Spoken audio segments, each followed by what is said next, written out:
Golly, things are heavy when they're full. Hey, how you guys doing?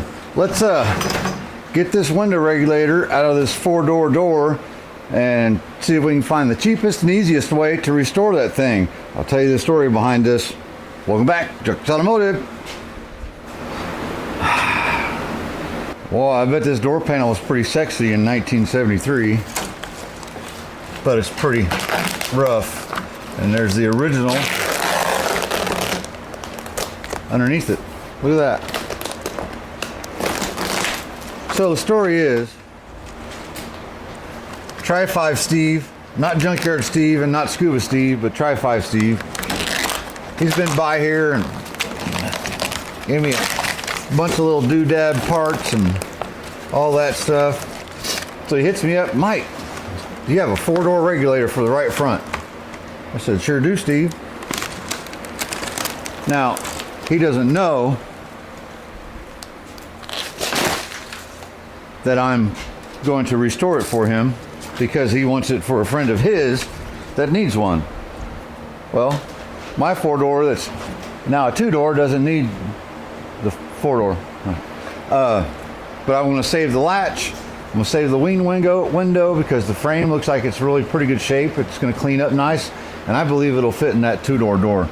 So, but I'm not going to need the window regulator because they're shorter than the 2-door, right? So let me get these screws out, see what I can get apart, and see if we can restore this thing up for old Try 5 Steve. There you have it. It's out. Not too bad. This was a Texas car that this was once on. You know, these are galvanized, so they're not in bad shape. We'll include those in the kit here. This is really it turned really pretty good. It's a fair piece. Now there's, I believe these are nylon, right? And there's 1, 2, 3. Oh, I also got a nice door latch. I'm not sure if 4-door and 2-door front door latches are the same, but they might be. So we're gonna throw this in and just see what it does. Right? It works really nice. Still works good. But let's just see what it does. I don't know. What we're gonna do first is coat these nylon thingies really good with grease. Real good with the heavy, thick black stuff, right? And of course, if you wanted to put it in a car and use it, you'd want to grease those up anyway, but that's not why we're greasing them. Let me get these all greased up really good, and I'm going to show you what I'm going to do. All right, got her coated in the grease really good. Boy, that'd be lubed up well, won't it? But we're doing it for protection, right? Because here's what I'm thinking. I know, probably wrong. Kind of wish I had a bigger tote, but I have other stuff like this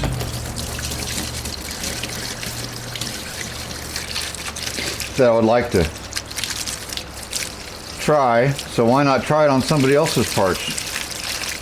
If it works out, I'll do it on my parts. That seems fair.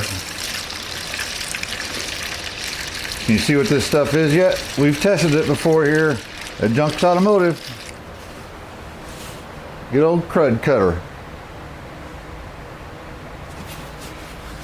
I'm going to show you here in a minute why I think it'll do really good. Let me get this filled up. I've got 3 gallons. This stuff is $21 a gallon.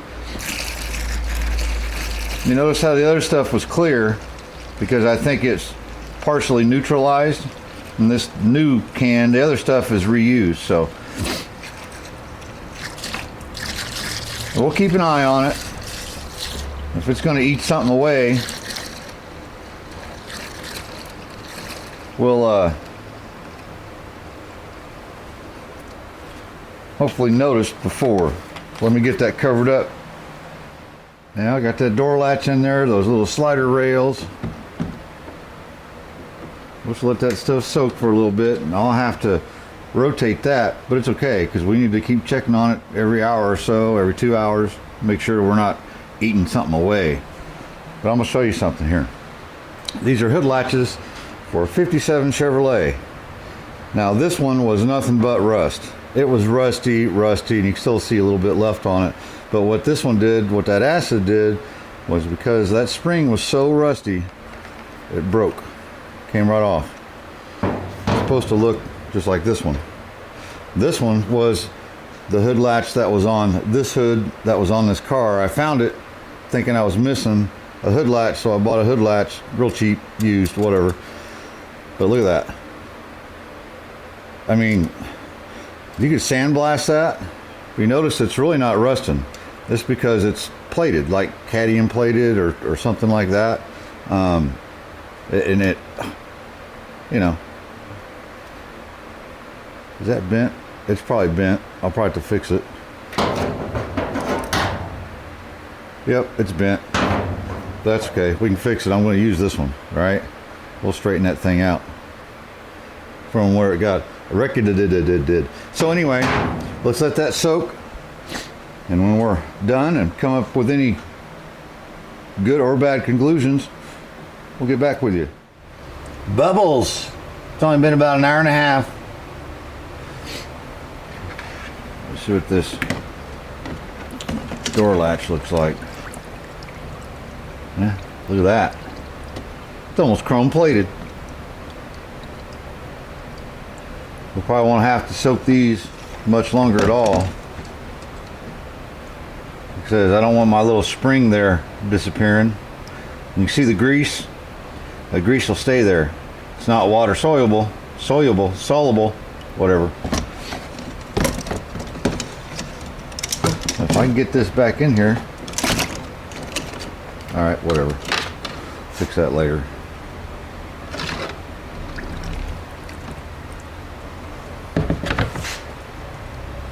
This will take longer, I believe, but it's starting to. And really, our nylon is probably the same thing as this bucket. It's probably not going to hurt it, and I wouldn't have to grease anything, but you know, just in case. Yeah, it's getting there. Oh, let's just go ahead and get this out of here and make room for that other thing in there. Those are, I mean, that's about an hour and a half. I don't think you can beat that. A bucket of clean water, hot water. You get that rinsed up, we'll let it dry, or spray down some brake clean, let it dry, spray some WD-40 or something on it. There we are. Turned out pretty clean, really. There's no rust at all anywhere. You see that kind of a gold bronze color? I use this brush just to, you know, spritz it up a little bit, and that chemical just kind of bleeds it on over. It's kind of neat, actually. You might do something with that to plate some little parts or sometime. It's kind of interesting. Anyhow, was working on this thing, right?